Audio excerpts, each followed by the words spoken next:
what else I wanted to say in this. Hey guys, welcome to my channel. Thanks for stopping by to check out my video. So here is another video to update you guys with my current finances as of the end of November 2020.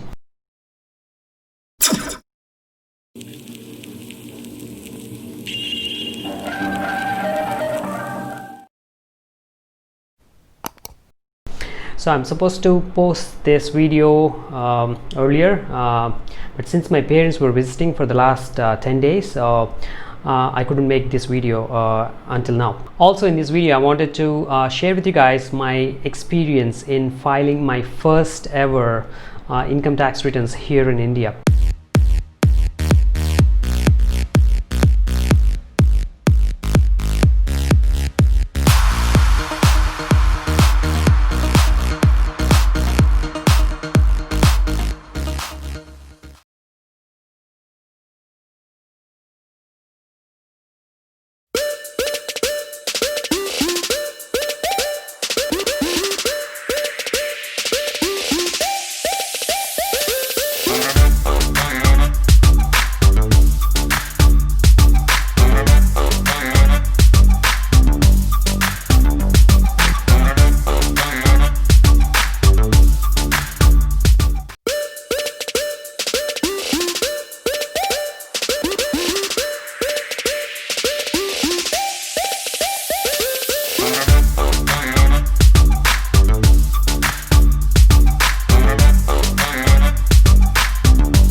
As you notice from the quick snippet of my finances, I'm back to the 1 crore club again, and this is due to the following two reasons. I got some returns added to my account from my fixed deposits, and the second reason was there is quite some raise in the stock market as well, so which raise the value of my Robinhood investing portfolio. So because of those two reasons, there is a value gain in my net worth as well. So I'm back to the 1 crore club, and I wish or hope to keep it this way for some time. So let's see how things change into the future. The details that I received and my status as far as filing tax returns are concerned. So I'm going to share with you guys certain details on like what is applicable to me and how I try to file my tax returns in India. So I'll share some details and also share with you guys with some numbers, just to give you guys an idea like how and like what taxes I paid here in India. So let me look at my computer and just get those details. So just to tell you guys in briefly about my tax returns, my total earned income in India.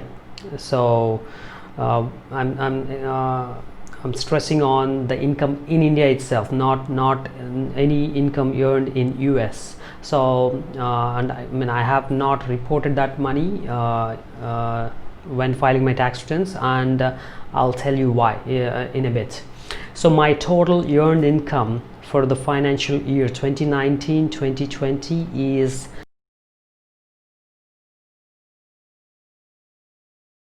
7 lakhs plus, and the total tax I paid was 59,000 plus. So all these are in INR, Indian rupees. And how I filed my tax returns, since I have some doubts and confusion like what's applicable and what's not, since I returned back from US after staying there for almost 12 years. So I approached a tax consultant and I used their services to help me with filing my tax returns.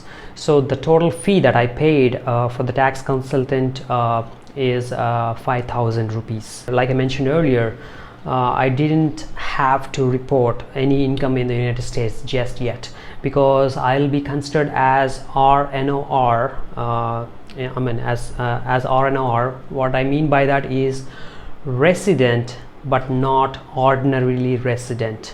So as per certain tax regulations, I will be considered as RNOR for this financial year and also for the next financial year as well. So for the financial year 2020-2021, I'll be considered as RNOR as well.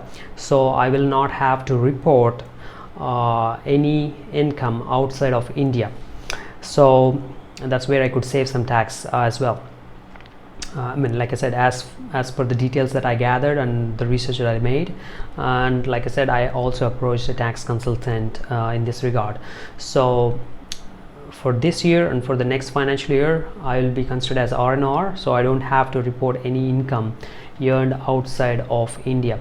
So I only have to pay taxes for whatever is earned in India and in INR. In one of my earlier videos, I said there were some new tax slabs announced earlier this year, but those tax slabs will be applicable for the next financial year. So that's for financial year 2020 and 2021. So for this year, the old tax slabs were considered. So I'll also share those details, like what the tax slabs were and how it how it gets calculated in my case for the income that I earned here in India.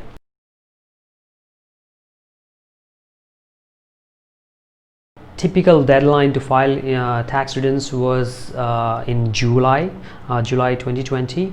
So the deadlines were extended because of COVID. So I was like, okay, the deadlines were extended, so I thought I would worry about it later. But in my case, I really do not have to wait this long. I could have filed it much earlier, as early as March or April.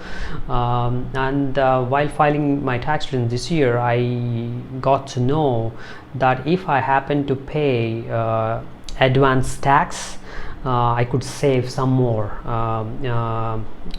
in the total tax that I paid.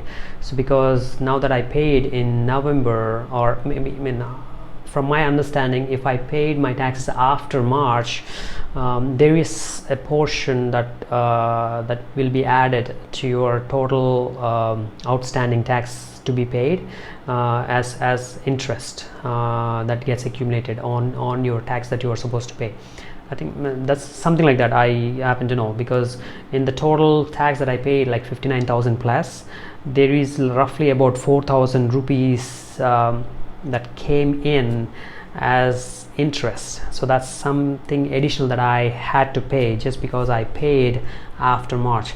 And after inquiring with the tax consultant and other friends, I got to know that if you paid your taxes like on a quarterly basis for the financial year 2019-2020, like every 3 months, you may intuitively guess like what your total tax would be, and you break it down into 4 portions or so, and you pay your tax in advance. That way you could eliminate or skip that interest part, and then I may have to only pay roughly 55,000 plus. So for this year, I have not applied any deductions like mortgage or loans or life insurance. So there was nothing like that. So there's nothing that I could apply for tax deduction.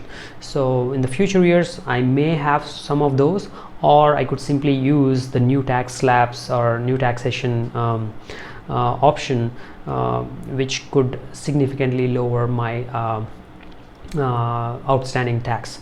So just to give you guys an idea, this year I paid 59,000 plus, right, with the old tax slabs, with no deductions applicable.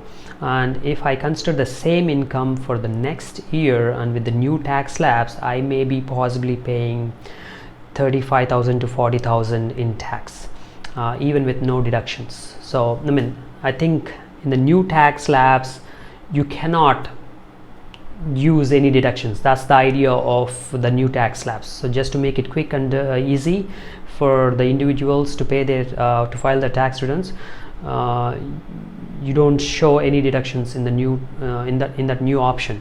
You just determine your outstanding income, and you break down your incomes under the tax slabs and pay your taxes accordingly. That's all. And those tax percentages were lesser compared to the old tax slabs, but the old tax slabs or old taxation approach helps you make use of any possible deductions if you happen to have any.